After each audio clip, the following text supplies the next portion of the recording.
அண்ணா கொஞ்சம் நவருங்கண்ணா நீங்கள்.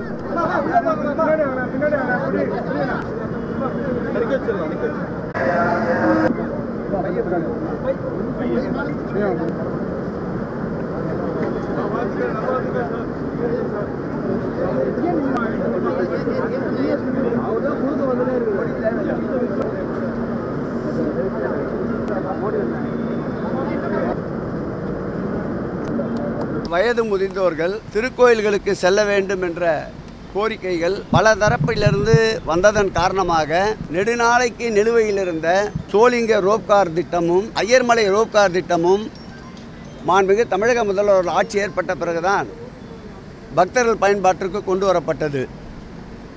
அதேபோல் நம்முடைய சுவாமிமலை திருக்கோயிலுக்கு நெடுநாளைய பக்தர்கள் வேண்டுகோளை ஏற்று 3.5 கோடி ரூபாய் செலவில் மின்தூக்கி லிஃப்ட் அமைக்கப்பட்டு வருகின்றது. அதேபோல் திருத்தணியில் மலைப்பாதைக்கு போக்குவரத்து வசதி இருந்தாலும் இறுதியில் 140 படிக்கட்டுகள் ஏற வேண்டிய நிலையில் வயது முதிர்ந்தோர்கள்,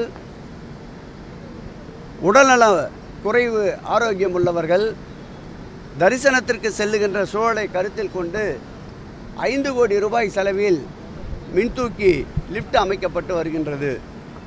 அதில் இன்னொரு பாகமாக அதிக பொருட்செலவில் திருக்கோயில்களுக்கு சென்று தரிசனம் மேற்கொள்ள வேண்டும் என்று பல கோயில்கள் நினைத்திருந்தாலும் வயது முதிர்ந்தோர்கள் பொருளாதார ரீதியாக அதற்குண்டான சூழல் இல்லாததாலும் ஒரே நேரத்தில் பல கோயிலுக்கு செல்வதற்கு அவர்களுக்கு உடனிருந்து அழைத்து செல்வதற்குண்டான சூழல் இல்லாததாலும் மாண்புமிகு தமிழக முதல்வர் கவனத்திற்கு வந்தவுடன் முதலாக இந்த ஆட்சி ஏற்பட்டவுடன் ராமேஸ்வரத்திலிருந்து காசிக்கு என்று முதல் கட்டமாக 200 பேர்களை அரசு மானியத்தோடு அறிவித்து அனுப்பி வைத்தார்கள்.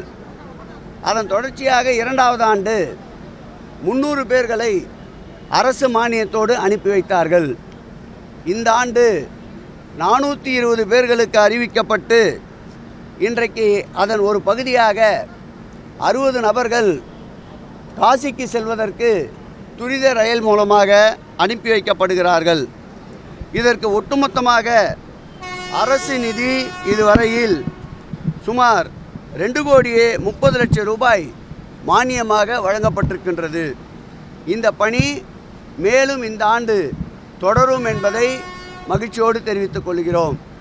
இவர்களுடன் செல்வதற்கு மருத்துவ குழு ஒன்று, திருக்கோயில் பணியாளர்கள் என்று 3 பேர், அதோடு ஏசி அளவிலே இருக்கின்ற உதவி ஆணையாளர் ஒருவரும் இந்த பயணத்தில் அனுப்பி வைக்கப்படுகிறார்கள். இந்த பயண திட்டத்தோடு இல்லாமல் மாண்புமிகு தமிழக முதல்வர் ஆட்சி ஏற்பட்ட பிறகு அறுபடை வீடுகளுக்கு ஒரே முறையாக சென்று தரிசனம் செய்வதற்கு இதுவரையில் அரசு மானியமாக 2,14,00,000 வழங்கப்பட்டு இதுவரையில் 2022 மூத்த குடிமக்கள் இந்த அறுபடை வீடுகளுக்கு சென்று இறை தரிசனத்தை உண்டு உறைவிடத்தோடு தரிசித்து வந்திருப்பது இந்த ஆட்சியினுடைய ஆன்மீகத்தில் ஒரு புரட்சி என்றே எடுத்துக்கொள்ளலாம். அதேபோல் மானசேவர், முக்திநாத் போன்ற திருக்கோயில்களுக்கு ஏற்கனவே வழங்கப்பட்டு வந்த நிதியை உயர்த்தி 20,000 30,000 ரூபாய் ஆக்கி நம்முடைய மானசேவருக்கு மாத்திரம் இதுவரையில் சென்று வந்தவருடைய எண்ணிக்கையை பார்த்தால் 500க்கும் மேற்பட்டவர்கள் முக்திநாத்திற்கு இதுவரையில் சென்று வந்திருக்கின்றார்கள். அவர்களுக்கு அரசு மானியம் 1,08,00,000 ரூபாய் வழங்கப்பட்டிருக்கின்றது. அதேபோல் ஆடி மாதங்களில் வருகின்ற அம்மன் திருவிழா காலங்களில் அம்மன் திருக்கோயில்களுக்கென்று இதுவரையில் 1003 பக்தர்களை இலவசமாக கட்டணமில்லாமல் அழைத்து சென்று இறை தரிசனத்தை காண்பதத்தின் வாயிலாக அரசுக்கு ரூபாய் 25 லட்சம் அரசு மானியத்தில் இந்த பயண திட்டம் வகுத்து 1300 பயனாளிகள் பக்தர்கள் பயனடைந்திருக்கின்றார்கள். அதேபோல் புரட்டாசி மாதத்தில் 1008 பக்தர்கள் இதுவரையில் வைணவ தலங்களுக்கு அழைத்து செல்லப்பட்டு பயனடைந்திருக்கின்றார்கள். அதற்கும் அரசு மானியம் 25 லட்சம் ரூபாய் வழங்கப்பட்டிருக்கின்றது.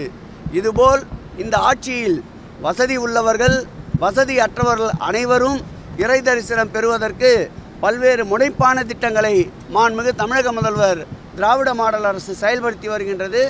இந்த திட்டங்கள் வருகின்ற இந்து சமய அறநிலையத்துறை மானிய கோரிக்கைகளையும் அறிவிக்க வேண்டும்.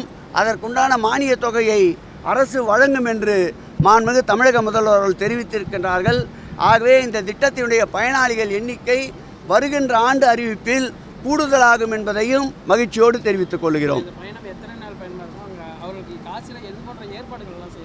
அனைத்து ஏற்பாடுகளும் உண்டு உறைவிடங்களோடு அவர்களுக்கு உண்டான அனைத்து ஏற்பாடுகளையும் செய்திருக்கின்றோம். இந்த பயண திட்டத்தில் அவர்களுக்கு உதவியாக ஒரு போர்வை மற்றும் அவர்களுக்கு உதவியாக துடைத்து கொள்வதற்குண்டான டவல் மற்றும் எண்ணெய், சோப்பு போன்ற அனைத்து வசதிகளும் ஏற்பாடு செய்யப்பட்டு தந்திருக்கின்றது. இந்த பயண திட்டம் என்பது சுமார் 7 நாட்கள் இந்த பயண திட்டமாகும். 7வது நாள் மீண்டும் வருகின்ற பொழுது இதேபோல் அவர்கள் பயண திட்டம் முடிந்து வந்த பிறகு அவருடைய இல்லத்திற்கும் ஆட்களை உடன் அழைத்து அவர்களை பாதுகாப்பாக அவர்கள் இல்லத்திற்கு சென்றடைய செய்வோம். இப்போது பயண திட்டத்திற்கு 10 வகையான பொருட்களை அவர்கள் 15 வகையான பொருட்களை அவர்களுக்கு கட்டணம் இல்லாமல் வழங்கியிருக்கின்றோம். இவை அனைத்தும் அரசு மானியத்திலிருந்து வழங்கப்படுகின்ற தொகை. பாஜக தலைவர் அண்ணாமலை நேற்று ஒரு விமர்சனம் வச்சிருக்காரு. என்ன ஆனாலும் மும்மொழி கொள்கையை தமிழ்நாட்டில் அமல்படுத்தியே தீர்வுன்னு சொல்லியிருக்காரு. அது மட்டும் இல்லாமல் முதலமைச்சர் மத்திய அரசுக்கு எதிராக நக்சல் போல செயல்படுறார் அப்படின்னு சொல்லி அண்ணாமலை விமர்சனம். நிச்சயம்தான். எங்கள் முதலமைச்சரை பொறுத்தளவில் முன்மொழி கொள்கையை திணிக்க வருகின்ற பொழுது அவர் எந்த எதிர்ப்புக்கும் அடங்க மாட்டார். எதிர்ப்புக்கு அடங்காத ஒரு தலைவர் தான் எங்களுடைய தலைவர். இந்த ஆட்சியின் மீதும் மக்களின் மீதும் விருப்பத்திற்கு மாறாக எதை திணித்தாலும் தமிழகத்திலே இருக்கின்ற ஒவ்வொருவரும் அதற்கு வெகுண்டெழுவார்கள். அப்படி திணிக்கின்ற வேலையை அவர்கள் விடாமல் தொடர்ந்து செய்தால் திராவிட முன்னேற்ற கழகத்தில் இருக்கின்ற ஒவ்வொரு தொண்டனும் அதற்கு எதிர்ப்பாக வெகுந்தெழுவான். ஆகவே அரசியல் செய்வதற்கு எதுவும் இல்லாத சூழ்நிலையில் திரும்ப திரும்ப கோயாபால் தத்துவத்தின்படி ஒரே பிரச்சனையை அண்ணாமலை எடுத்து கொண்டிருக்கின்றார். 2026ஆம் ஆண்டு நெருங்கி கொண்டிருக்கின்றது. மக்கள் அவருடைய செயல்பாடை விழிப்புணர்வோடு கண்காணித்து கொண்டு வருகிறார்கள்.